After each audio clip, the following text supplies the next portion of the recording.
ಹೊನ್ನಪ್ಪ ಹಾಗೂ ಸಾಧ್ವಿ ಗಂಗಮ್ಮ ದಂಪತಿಗಳಿಗೆ 13ನೇ ಮಗನಾಗಿ ಹೊನ್ನ ಕಿರಣದಂತೆ ಶಿವಣ್ಣ ಜನಿಸುತ್ತಾರೆ. ಹೊನ್ನಪ್ಪನವರು ಸಿರಿವಂತರಾಗಿದ್ದರಲ್ಲದೆ ಕೃಷಿ ಕಾಯಕ, ಅನ್ನ ಸಂತರ್ಪಣೆ, ಕಾವ್ಯ ಪಠಣ ಇಂಥ ಕಾರ್ಯಗಳಿಂದ ಜನಪ್ರಿಯರಾಗಿರುತ್ತಾರೆ. ಪತ್ನಿ ಗಂಗಮ್ಮ ಮಕ್ಕಳನ್ನು ಸಂಸ್ಕಾರವಂತರನ್ನಾಗಿ ಬೆಳೆಸಿದ ಸದ್ಗೃಹಿಣಿ. ಮಗ ಕಾಲ್ ನೋಯ್ತಿದೀಯಾ? ಇಲ್ಲ ಕಣವ.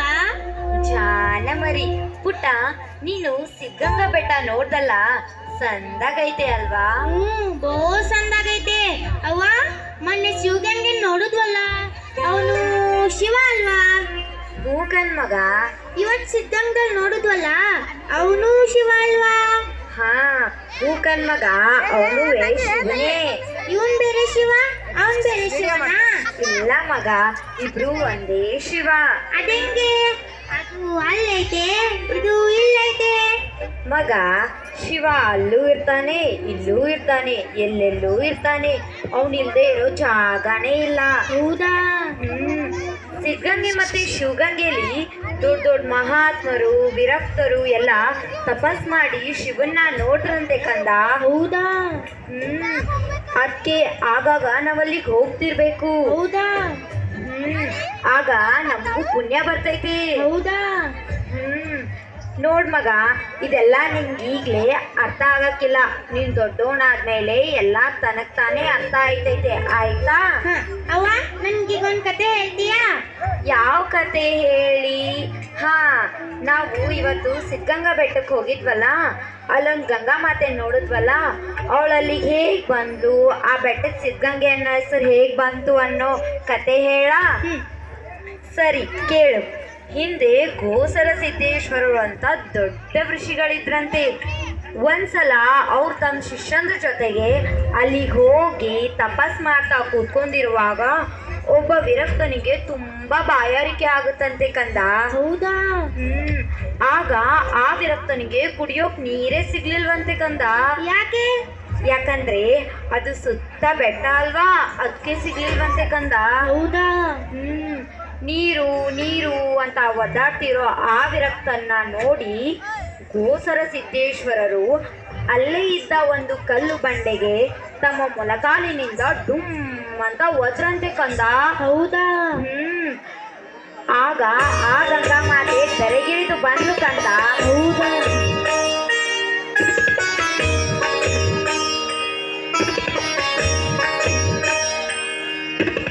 ಜ್ಯೋತಿ ಬೆಳಗುತ್ತಿದೆ, ವಿಮಲ ಪರಂಜ್ಯೋತಿ ಬೆಳಗುತ್ತಿದೆ. ಜ್ಯೋತಿ ಬೆಳಗುತ್ತಿದೆ, ವಿಮಲ ಪರಂಜ್ಯೋತಿ ಬೆಳಗುತ್ತಿದೆ. ಮಾತು ಮಾನಂಗಳಿಂದ ತತ್ತ ಮೀರಿದ, ಮಾತು ಮಾನಂಗಳಿಂದ ತತ್ತ ಮೀರಿದ, ಸಾತಿಶಯದ ನಿರೂಪಾಧಿಕ ನಿರ್ಮಲ, ಸಾತಿಶಯದ ನಿರೂಪಾಧಿಕ ನಿರ್ಮಲ. ಜ್ಯೋತಿ ಬೆಳಗುತ್ತಿದೆ, ವಿಮಲ ಪರಂಜ್ಯೋತಿ ಬೆಳಗುತ್ತಿದೆ.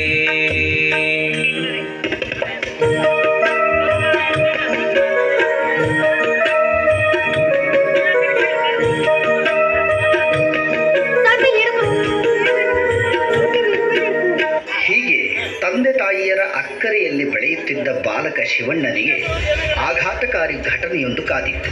ಅದುವೇ ತಾಯಿ ಗಂಗಮ್ಮಳ ಸಾವು. ತಾಯಿಯನ್ನ ಕಳೆದುಕೊಂಡ ಶಿವಣ್ಣ ತಂದೆ ಮತ್ತು ಅಕ್ಕನ ಆರೈಕೆಯಲ್ಲಿ ಕನ್ನಡ ಮತ್ತು ಇಂಗ್ಲಿಷ್ ಲೋಯರ್ ಸೆಕೆಂಡರಿ ಪರೀಕ್ಷೆಯಲ್ಲಿ ಉನ್ನತ ಶ್ರೇಣಿಯಲ್ಲಿ ತೇರ್ಗಡೆಯಾಗಿ 1922ರಲ್ಲಿ ತುಮಕೂರಿಗೆ ಬಂದ ಶಿವಣ್ಣ ಅಲ್ಲಿನ ಸರ್ಕಾರಿ ಹೈಸ್ಕೂಲಿಗೆ ಸೇರಿ ಒಂದು ಕೊಠಡಿಯನ್ನು ಬಾಡಿಗೆಗೆ ಹಿಡಿದು ತಾವೇ ಅಡಿಗೆ ಮಾಡಿಕೊಂಡು ಊಟ ಮಾಡುತ್ತಾ ಹೈಸ್ಕೂಲು ವಿದ್ಯಾಭ್ಯಾಸ ಮುಂದುವರಿಸುತ್ತಾರೆ. ಆದರೆ ಅವರಿಗೆ ಒದಗಿದ ಆರ್ಥಿಕ ಸಂಕಷ್ಟದಿಂದ ಸಿದ್ಧಗಂಗಾ ಮಠದಲ್ಲಿ ಉದ್ಧಾನಯತಿಗಳು ಆರಂಭಿಸಿದ್ದ ವಸತಿ ಶಿಕ್ಷಣ ಪಡೆಯಲು ಮಠಕ್ಕೆ ಆಗಮಿಸುತ್ತಾರೆ. ಅಜ್ಜಿ ಅವ್ರಿಗೆ ಅಡ್ಬಿದ್ದೆ. ನನ್ನ ಹೆಸರು ಶಿವಣ್ಣ. ಮೆಟ್ರಿಕ್ಯುಲೇಷನ್ ಮುಗಿಸಿದ್ದೀನಿ. ಮುಂದೆ ಓದಬೇಕು ಅಂತ ಭಾಳ ಆಸೆ ಇದೆ. ಅದಕ್ಕೆ ನಿಮ್ಮ ಆಸೆ ಕೇಳ್ಕೊಂಡು ಬಂದೆ. ಇಲ್ಲಿರೋಕೆ ಸ್ವಲ್ಪ ಅವಕಾಶ ಕೊಟ್ರೆ. ಆ ಸಿದ್ಧಗಂಗಾ ನಿಂಗೆ ಒಳ್ಳೇದು ಮಾಡಲಿ. ಹಿಂದೊಂದ್ಸಲ ನೀನು ಇಲ್ಲಿ ಬಂದಿದ್ಯಾ ಅಲ್ವಾ? ಬಾ ಶಿವಣ್ಣ. ಎಲ್ಲಿದ್ದೆ ಇಷ್ಟು ದಿನ ನೀನು? ಬಾ ಕೂತ್ಕೋ. ನಿನ್ನೆ ಎದುರು ನೋಡ್ತಾ ಇದ್ದೆ. ಹಿಡಿ, ತಗೋ ಇದನ್ನ, ಚೆನ್ನಾಗಿ ಓದ್ಕೋ. ಮಹಾಪ್ರಸಾದ. ಮಠಕ್ಕೆ ಪ್ರವೇಶ ಪಡೆದ ಶಿವಣ್ಣ ತನ್ನ ನಡವಳಿಕೆಯಿಂದ ಮಠದ ಅಂದಿನ ಉತ್ತರಾಧಿಕಾರಿಯಾಗಿದ್ದ ಶ್ರೀ ಮರುಳಾರಾಧ್ಯರ ನೆಚ್ಚಿನ ಶಿಷ್ಯನಾಗಿ ಹೈಸ್ಕೂಲ್ ಶಿಕ್ಷಣವನ್ನು ಮುಗಿಸುತ್ತಾರೆ. ನಂತರ ಬೆಂಗಳೂರಿನ ಸೆಂಟ್ರಲ್ ಕಾಲೇಜಿನಲ್ಲಿ ಪದವಿ ವ್ಯಾಸಂಗ ಮಾಡುತ್ತಿದ್ದಾಗ 1930 ಜನವರಿ 16ರಂದು ಮಠದ ಉತ್ತರಾಧಿಕಾರಿಗಳಾದ ಶ್ರೀ ಮರುಳಾರಾಧ್ಯರು ಹಠಾತ್ ಲಿಂಗೈಕ್ಯರಾದರೆಂಬ ಸುದ್ದಿ ತಿಳಿದು ಮಠಕ್ಕೆ ಧಾವಿಸುತ್ತಾರೆ. ಆಗ ಸಂತನೆಂದರೆ ಯಾರು, ದಿವ್ಯತೆಯ ಅರಿತವನು. ಸಂತನೆಂದರೆ ಯಾರು, ದಿವ್ಯತೆಯ ಅರಿತವನು. ಸರಳತೆಯ ಸೂತ್ರದಲ್ಲಿ ಸುಖವ ಕಂಡವನು.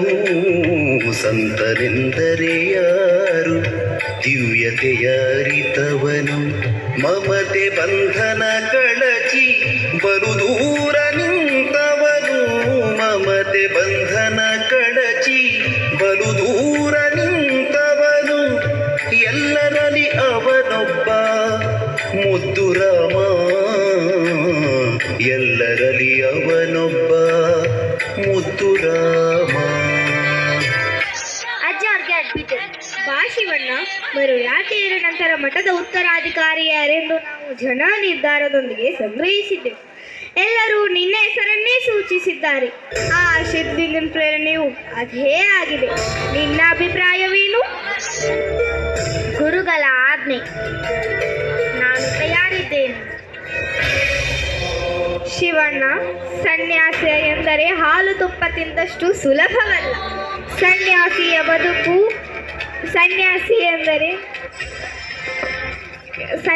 ಬದುಕು ಕತ್ತಿಯ ಹಲಗೆಯ ಮೇಲೆ ನಡೆದ ಹಾಗೆ. ಈ ಸಮಾಜವನ್ನೇ ತನ್ನ ಸಂಸಾರ ಎಂದು ಬಾಳುವವನೇ ನಿಜವಾದ ಸನ್ಯಾಸಿ. ಈಗ ಹೇಳು. ಗುರು ಬೆನ್ನ ಹಿಂದೆ ಇದ್ದರೆ ಗುರಿ ತಲುಪುವುದು ಕಷ್ಟ ಅಲ್ಲ ಗುರುಗಳೇ. ನಿಮ್ಮ ಆಶೀರ್ವಾದ ಹೊಂದಿದ್ದರೆ ಸಾಕು. ಸರಿಯಾಗಿ ಯೋಚನೆ ಮಾಡಿ ಹೇಳು ಶಿವಣ್ಣ. ಸರಿ, ಇನ್ನು ಮುಂದೆ ಈ ಮಠಕ್ಕೆ ನೀನೇ ಉತ್ತರಾಧಿಕಾರಿ. ಹೇಳು.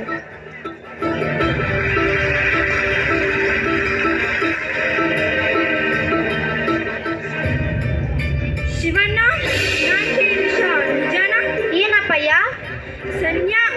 ಸನ್ಯಾಸತ್ವ ಸ್ವೀಕರಿಸಿ ಮಠಕ್ಕೆ ಉತ್ತರಾಧಿಕಾರಿ ಆಗ್ತಿದೆಯಂತೆ. ಹೌದಪ್ಪಯ್ಯ. ಅಜ್ಜ ಅವ್ರು ಹೇಳಿದ್ದು ಆಯ್ತು, ನಾನು ಒಪ್ಪಿದ್ದು ಆಯ್ತು. ತಲೆಗಿಲೆ ಕೆಟ್ಟಿದ್ಯಾ ಶಿವಣ್ಣ? ಚೆನ್ನಾಗಿ ಓದಿ ನಮ್ಮ ಕುಟುಂಬಕ್ಕೆ ಒಳ್ಳೆ ಹೆಸರು ತರ್ತೀಯ. ಆಮೇಲೆ ನಿಮ್ಮ ಲಗ್ನ ಮಾಡಿ ನೆಮ್ಮದಿಯ ಕಣ್ಮುಚ್ಚನ ಅಂತ ಕನಸು ಕಾಣ್ತಿದ್ರೆ ಸನ್ಯಾಸಿ ಆಗ್ತೀನಿ ಅಂತಿದ್ಯಲ್ಲ. ಇದೆಲ್ಲ ಬೇಡ ಮಗನೇ. ಈ ಮಠದ ಸವಾಸ ಬಿಟ್ಬಿಡು. ಇರೋ ಆಸ್ತಿ ಪಾಸ್ತಿ ನೋಡ್ಕೊಂಡು ನೆಮ್ಮದಿಯಾಗಿರುವಂತೆ. ಇಲ್ಲ ಅಪ್ಪಯ್ಯ, ನನಗೆ ಮದುವೆ ಸಂಸಾರದ ಬಗ್ಗೆ ಆಸಕ್ತಿ ಇಲ್ಲ. ನನ್ನ ಕರ್ತವ್ಯ ಒಂದೇ, ಮಠಾಧಿಕಾರಿಯಾಗಿ ಈ ಕ್ಷೇತ್ರವನ್ನು ಮುನ್ನಡೆಸಬೇಕು. ನನಗೆ ಆಶೀರ್ವಾದ ಮಾಡು.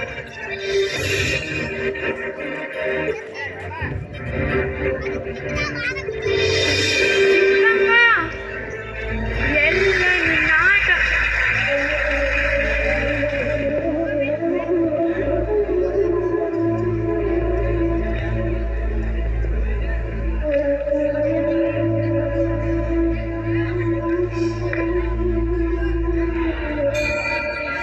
ಶಿವಣ್ಣ, ಇನ್ನೊಂದು ಸಲ ಸರಿಯಾಗಿ ಯೋಚನೆ ಮಾಡಿ ಹೇಳು.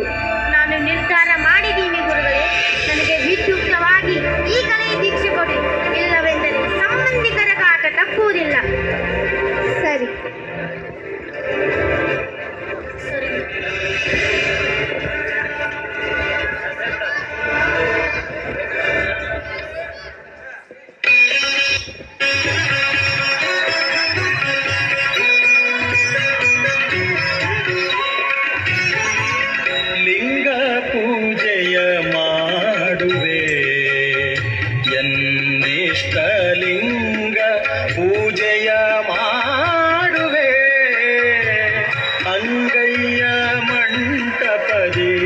ಸಿಂಗರಿಸಿ ಸಡಗರದಿ ಎನ್ನಿಷ್ಟಲಿಂಗ ಪೂಜೆಯ ಮಾಡುವೆ.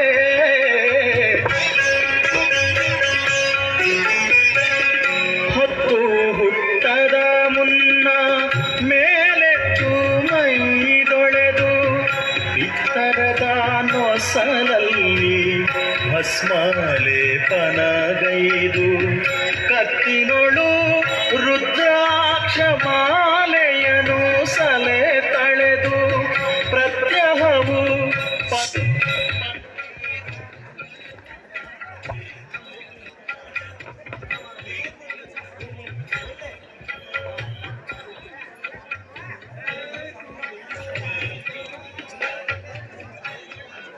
ಶಿವಣ್ಣ, ಸನ್ಯಾಸಿಯಾದ ಮೇಲೆ ಮಠದ ಜವಾಬ್ದಾರಿಗಳನ್ನು ಹೊರುವುದು ಸುಲಭದ ಮಾತಲ್ಲ. ಅನ್ನದಾಸೋಹ, ಶಿಕ್ಷಣದ ಎಲ್ಲ ಜವಾಬ್ದಾರಿಗಳನ್ನು ನೀನೇ ಹೊರಬೇಕು. ನಮ್ಮ ಕಡೆಯಿಂದ ಯಾವುದೇ ರೀತಿಯ ಸಹಾಯವಿರುವುದಿಲ್ಲ. ಹಸಿದಾಗ ಅನ್ನ ನೀಡುವಾತ ದಾನಿಯಲ್ಲ, ದಾಸನಾಗಿ ಉಣಬಡಿಸುತ್ತಾನೆ. ಬಡವರಲ್ಲಿ ದೇವರನ್ನು ಕಾಣುವ ಪರಿಪಾಠವಿದು. ಈಗಂತೆ ಅಣ್ಣ ಬಸವಣ್ಣನವರು ಹೇಳಿದ್ದಾರೆ. ಅದರಂತೆ ನಾನು ನಡೆದೀನಿ. ನಿಮ್ಮ ಆಶೀರ್ವಾದ ಸದಾ ನನ್ನ ಮೇಲಿರಲಿ. ತಗೋ.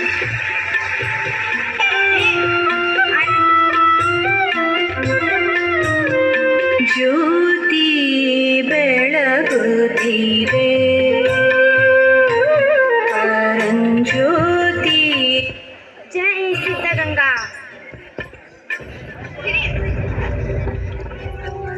ಬೆಳಗ್ಗೆ ಅಂದ್ರೆ ಅಯ್ಯ ಸ್ವಾಮಿ ಶಿವಶಂಕರ ಬಂದೇ ಬಿಟ್ಟ. ಏನ್ ಸ್ವಾಮಿಗಳೇ, ಏನಾಗಬೇಕಾಗಿತ್ತು? ಮಠದಲ್ಲಿ ನೂರಾರು ವಿದ್ಯಾರ್ಥಿಗಳಿಗೆ ಅನ್ನದಾಸೋಹ ಮತ್ತು ಅಕ್ಷರ ದಾಸೋಹ ನಡೀತಿದೆ. ಅದಕ್ಕೆ ನಿಮ್ಮ ಕೈಲಾದಷ್ಟು ಸಹಾಯ ಮಾಡಿದ್ರೆ ಸಿದ್ಧಗಂಗಾ ಒಳ್ಳೇದು ಮಾಡ್ತಾನೆ. ಹಂಗಂತ ನಾನೇನಾದ್ರೂ ನಿಮ್ಗೆ ಸಹಾಯ ಮಾಡಿದ್ರೆ ನನ್ನ ಮಗ ನನ್ನನ್ನೇ ಮನೆಯಿಂದ ಹೊರಗಡೆ ಹಾಕ್ತಾನೆ. ಹೋಗಯ್ಯ, ಬಂದ್ಬಿಟ್ಟ. ಎಲ್ರೂ ಈ ಮನೆಯಿಂದ ಒಂದಲ್ಲ ಒಂದಿನ ಹೊರಗೆ ಹೋಗೋರಿ.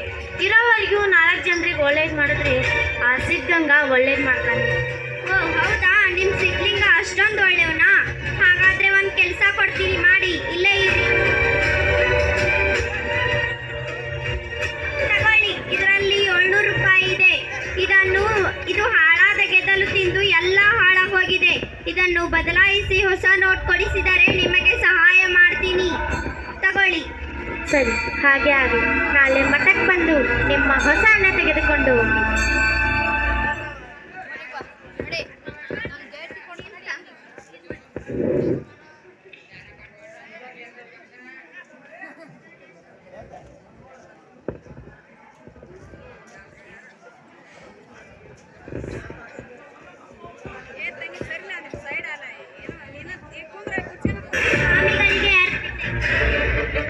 ಚಿಕ್ಕಣ್ಣ, ನಿಮ್ಮನ್ನ ಎದುರು ನೋಡ್ತಾ ಇದ್ದೆ.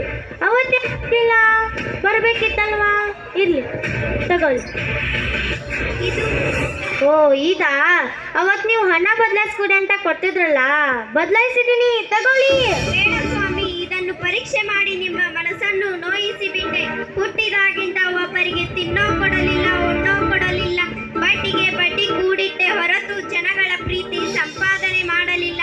ಇವತ್ತು ನನ್ನ ಹೆಂಡತಿ ಮಕ್ಕಳು ಎಲ್ಲ ನನ್ನ ಬಿಟ್ಟು ಹೊರಟೋದರು. ಅವರೇ ಇಲ್ಲ ಅಂದ ಮೇಲೆ ತೆಗೆದು ಏನು ಮಾಡಲಿ ಸ್ವಾಮಿ? ತಗೊಳ್ಳಿ, ಇದರಲ್ಲಿ 4,000 ರೂಪಾಯಿ ಇದೆ. ಇದನ್ನು ನಿಮ್ಮ ಮಠದ ಕಾರ್ಯಗಳಿಗೆ ಒಪ್ಪಿಕೊಂಡು ನನಗೆ ಸಿದ್ಧಲಿಂಗನ ಸೇವೆ ಮಾಡೋಕೆ ಅವಕಾಶ ಕೊಡಿ ಸ್ವಾಮಿ. ಕೊಟ್ಟಿದ್ದು ತನಗೆ, ಬಚ್ಚಿಟ್ಟಿದ್ದು ಪರರಿಗೆ. ತಿಳಿದವ್ರು ಹೇಳ್ತಾರೆ, ಮಹಾದಾನಿ ಅಂದ್ರೆ ಕೃಪಣ ಅಂತ. ಶಿವಣ್ಣ, ನೀನ್ ಇನ್ಮೇಲಿಂದ ಇಲ್ಲೇ ಇರ್ಬೋದು. ಹೇಳು, ಮೇಲೆ ಹೇಳು.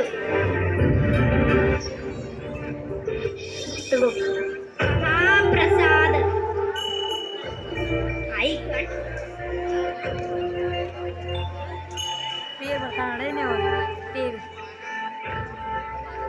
ಸ್ವಾಮಿ, ನಾನು ಕಡೂರಕ್ಕೆ ಅಲ್ಲಿಂದ ಬರ್ತಿದ್ದೀನಿ. ನನಗೆ ನನ್ನೂರಂತ ಹೇಳಿಕೊಳ್ಳೋರು ಯಾರೂ ಇಲ್ಲ. ಈ ಜೀವ ಬಯಸೋದು ಒಂದು ತುತ್ತು ಅನ್ನ, ಇರೋಕೆ ಸ್ವಲ್ಪ ಜಾಗ, ಒಳ್ಳೆ ಮಾತು ನನಗೆ ಯಾರಿಂದಲೂ ಸಿಗಲಿಲ್ಲ. ಎಲ್ಲಾದರೂ ಸಿಗುತ್ತೆ ಅಂತ ಬಂದಿದ್ದೀನಿ. ದಯವಿಟ್ಟು ಇದರಲ್ಲಿಯೂ ನಾನು ಒಪ್ಪಿಸಿಕೊಂಡು ನನಗೆ ಇಲ್ಲಿ ಇರೋಕ್ಕೆ ಜಾಗ ಕೊಡಿ ಬುದ್ಧಿ. ನನ್ನ ಕೊನೆ ಹೆಸರೇ ಇರೋವರೆಗೂ ಆ ಸಿದ್ಧಲಿಂಗೇಶ್ವರನ ಸೇವೆ ಮಾಡ್ಕೊಂಡು ನನ್ನ ಪ್ರಾಣ ಬಿಡ್ತೀನಿ ಸ್ವಾಮಿ.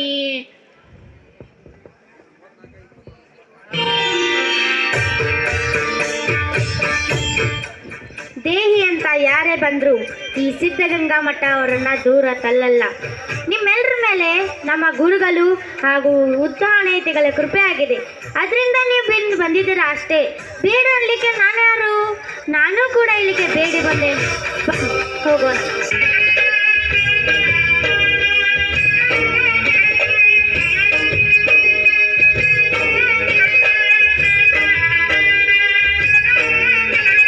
ಕಾಯಕವೇ ಕೈಲಾಸ ಅಂದರೂ ಬಸವ, ಅದರಂತೆ ನಡೆದರೂ ನಡೆದಾಡೋ ದೈವ.